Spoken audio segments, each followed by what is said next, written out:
Olá, sejam todos muito bem-vindos. Eu sou Adailton Senna, mais conhecido como Dadá, e você está no BFC Bolorento Futebol Clube, um canal de notícias do Vasco.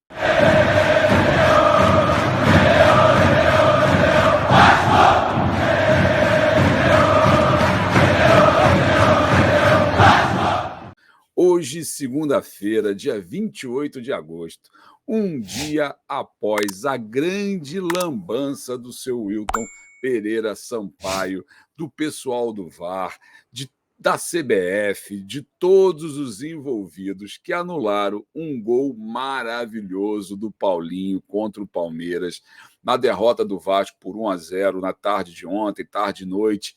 Um golaço, uma jogada realmente que gerou muita polêmica, que gerou muita confusão e que gerou uma coisa inédita no futebol brasileiro, uma unanimidade.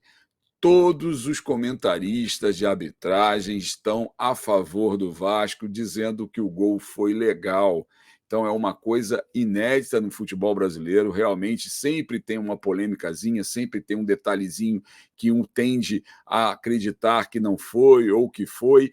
E dessa vez não. Dessa vez houve unanimidade. Todo mundo sabe que a jogada, quando chega no pé do volante do Palmeiras, matou o possível impedimento do Verratti, que na verdade não houve. Se a gente for olhar friamente, se a gente for colocar ali, cara, no mínimo aquilo ali é mesma linha, mas eles insistiram em dizer que o Verratti estava impedido, mas mesmo assim a jogada prosseguiu e logo depois virou uma segunda jogada. E quando vira uma segunda jogada, não tem por que mais anular o gol. Mas mesmo assim, o gol foi anulado e nós, vascaínos, já estamos acostumados com esse tipo de coisa. Aliás, esse campeonato já tem 3 ou 4 reclamações do Vasco, a gente vai falar delas ainda daqui a pouco. Então, assim, é um absurdo o que estão fazendo com o Vasco. É um absurdo o que conseguem de estragar o espetáculo, porque o jogo seria outro. Se o Vasco consegue fazer 1-0 no Palmeiras, por mais que o Palmeiras tenha um melhor time, por mais que o Palmeiras jogue mais futebol, afinal de contas são 3 anos já de estrutura, com o mesmo treinador, com um dos melhores elencos do Brasil, obviamente o Vasco é inferior, até porque ontem tinham 6 jogadores que chegaram nessa segunda janela. Então, como um time que tem 6 jogadores que chegaram a menos de um mês ia fazer frente com um time que está montado há 3 anos, sendo um dos melhores elencos do Campeonato Brasileiro? Então, é inadmissível. É óbvio que seria muito difícil para o Vasco o jogo lá no Allianz. Mas, mesmo assim, fizemos um jogo justo, um jogo digno, um jogo realmente de um time que está lutando para sair da zona do rebaixamento e que, mais uma vez, foi prejudicado. Então, não tem o que dizer. Houve, sim, uma ação errada por parte do VAR, errada por parte do juiz que estava de frente para o lance. Então ele sabia muito bem que ali a jogada tinha sido cortada, até porque ele estuda a regra mais do que todos nós, né? Você ali no calor do jogo e sem entender muito da arbitragem, aquilo lhe passa, você fica fixo na questão da linha, na questão do impedimento. Só que, pô, quando você começa a ver a Globo dizer que o gol foi legal, rapaz, tem alguma coisa estranha nessa história, que foi o que acabou acontecendo. A gente vai falar um pouquinho disso aqui também. Eu vou passar para vocês algumas coisas relativo a alguns depoimentos de alguns árbitros, isso porque virou unanimidade. Então a gente vai falar e vai debater aqui um pouquinho a respeito desse assunto. A começar até quando? Até quando isso vai acontecer com o Vasco? Até quando a gente vai sofrer as consequências de um passado, de uma briga lá atrás com a Globo, de Eurico Miranda, de uma diretoria que de repente era antipática à mídia, e eles carregam esse rancor até hoje. Eu, até pouco tempo atrás, acreditava que isso poderia ser uma conspiração e que não haveria um fundo de verdade, mas à medida que você vai vendo as coisas acontecendo sucessivamente, uma atrás da outra, não tem nenhuma semana a gente estava discutindo o lance do PEC. A gente estava discutindo a questão do Peck ter sido agarrado pela camisa no jogo contra o Atlético Mineiro. Uma semana depois, um lance bizonho acontece e fica por isso mesmo. E vai ficar por isso mesmo, porque, infelizmente, não tem o que você recorrer. A solução, talvez, é você profissionalizar a arbitragem. Mas não sei por que a CBF não faz isso. Por que os árbitros não vêm ao final do jogo justificar suas ações durante o jogo? Porque isso foi um lance bizonho. Mas no dia a dia de uma partida de futebol, tem os árbitros que vão irritando os jogadores, invertendo faltinha, cutucando um jogador, e isso vai tirando o jogador do sério. Ontem o Vasco caiu de produção logo depois de ter sido o teu gol sido anulado, porque mexe com o emocional. Pô, o cara sai, comemora, vibra, aí daqui a pouco vem, diz que estava, a 1 centímetro impedido e ainda erra totalmente a questão do segundo lance. Então, isso é realmente inadmissível. E aqui agora a gente vai ver alguns dos mais renomados comentaristas de arbitragem e o que eles disseram. Vamos começar aqui pela Nadine Bastos, que é do SBT. A Nadine disse o seguinte: no momento que o Richard Rios afasta a bola da grande área, já se iniciou uma nova jogada pelo protocolo, o VAR, o lance de impedimento não poderia ser mais realizado. Então, a Nadine, de certa forma, aí resumiu o que foi que aconteceu. Justamente no momento em que o Richard Rios, que tinha total condição de dominar aquela bola, ele poderia ter dominado a bola, ele poderia ter dado um passe para um companheiro, ele foi deliberadamente, ele pegou e deu um chutão. No chutão, Paulinho matou no peito, ajeitou, a bola ficou no jeito, pegou na veia, golaço, e aí o VAR faz o favor de anular. Vamos seguindo. O senhor Arnaldo César Coelho disse o seguinte no seu Twitter: quero ver a explicação da CBF para o gol anulado do Vasco contra o Palmeiras. Vai ser difícil me convencer que o VAR estaria certo.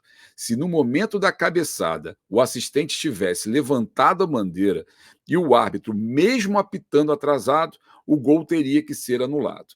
Mas não se levantou a bandeira. Foi outra jogada, entendeu? Ou seja, se tivesse aquele delay flag que eles chamam, né, que é aquele delayzinho que o Bandeira tem em relação ao lance, que ele espera o lance ser concluído para depois ele levantar a bandeira. Mesmo que ele tivesse visto que o lance foi ajustado, porque foi ajustado. E se você pega algumas fotos, ele está mal colocado, ele não está exatamente na linha do Verratti, ele está um pouquinho mais para dentro do campo. Então, ele não teria visto, até porque foi muito ajustado. Seria impossível a olho nu alguém identificar aquilo. Mas se ele tivesse visto e tivesse esperado a jogada concluir, no momento que o Verratti cabeceia a bola e o Murilo rebate, ali ele levantava a bandeira. Quando ele levantasse a bandeira, o Wilton iria apitar, o lance ia parar e a gente não teria polêmica nenhuma.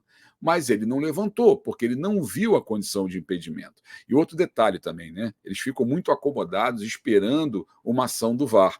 Então, para evitar um erro clássico que acabou acontecendo, eles esperam até o final para poder tomar a decisão. E com isso, o jogo acaba, de certa forma, perdendo um pouco da sua dinâmica.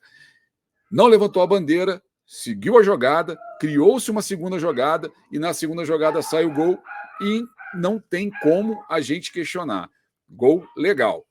PC Oliveira, que foi, na verdade, o cara que, de alguma maneira, levantou primeiro essa questão. Logo depois do fim do jogo, ele levantou dizendo o seguinte: a bola é cruzada da esquerda, o Verratti estava em posição de impedimento e cabeceia. O Murilo tem uma ação que é para salvar o gol, mas depois da ação do Murilo, repare como Richard Rios tirou essa bola de dentro da área. A ação do Murilo não caracteriza uma nova jogada, mas o Richard Rios tem a posse da bola, controle do movimento, não dá para considerar como desvio. A partir desse momento que ele afastou essa bola, deu início a uma nova jogada.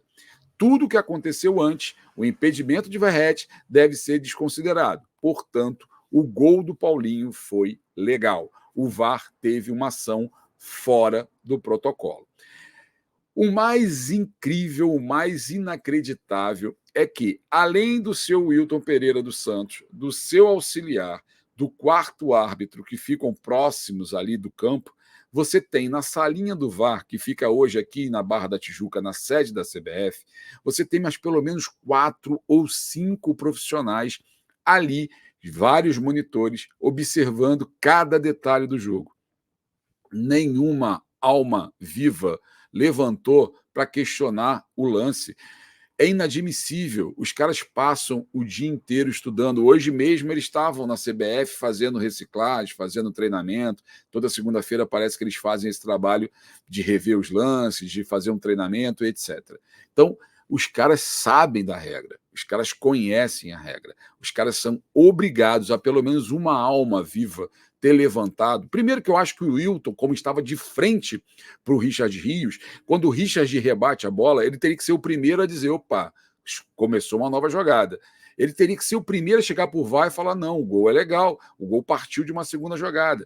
Mas mesmo que ele, por conta do calor do jogo, esqueceu a regra, tem outros 5 caras na cabine do VAR que poderiam sinalizar, que poderiam levantar o dedo e falar, opa, peraí, gente, vamos rever isso aqui, esquece o impedimento, a jogada a partir dali já é uma outra jogada. E ninguém levantou para dizer. Na minha opinião, todos deveriam ser punidos.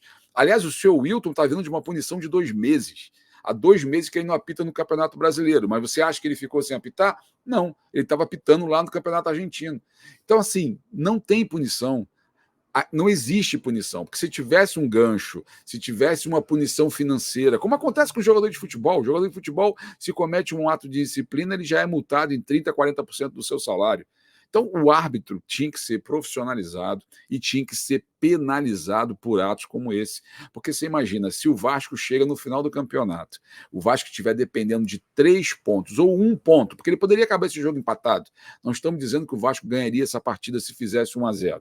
Agora, as chances dele conseguir ampliar o placar seriam grandes. O Palmeiras viria para frente para tentar o empate e as chances de contra-ataque seriam cada vez maiores. Mas que acabasse com um empate, que se conseguisse 1 ponto tirado lá no Allianz nesse jogo. Lá no final, esse ponto pode fazer total diferença. O Vasco já foi prejudicado no jogo contra o Internacional, porque não conseguiram calibrar a linha de impedimento, a linha do VAR em São Januário. Então, assim, é um histórico de erros contra o Vasco, são situações contra o Vasco muito grandes, uma atrás da outra. Eu não sei se é porque eu fico concentrado nos jogos do Vasco e acabo não vendo um todo, ou isso é ruindade, porque teve um jogo, se não me engano, Corinthians e Goiás, que os 2 jogadores escorregam e o juiz dá falta, os caras nem se tocam, eles simplesmente escorregaram e o juiz dá uma falta. Então, assim, é uma imbecilidade atrás da outra, é um erro atrás do outro. Então, eu fico meio dividido se há realmente alguma coisa voltada contra o Vasco ou se é puramente ruindade. A gente fica sem saber. Seguindo aqui, vamos ver o que disse a Renata Ruel. Se o Bandeira marca impedimento do Verratti no campo, gol anulado. Mas o campo dá o gol e o VAR rasga o protocolo. Richard Rios tem uma ação deliberada ao tirar a bola. O gol saiu após essa ação, originando um novo lance, onde o VAR não poderia considerar o impedimento do Verratti. Então, mais uma árbitra, mais um envolvido ali nos comentários de arbitragem, que dá razão ao Vasco.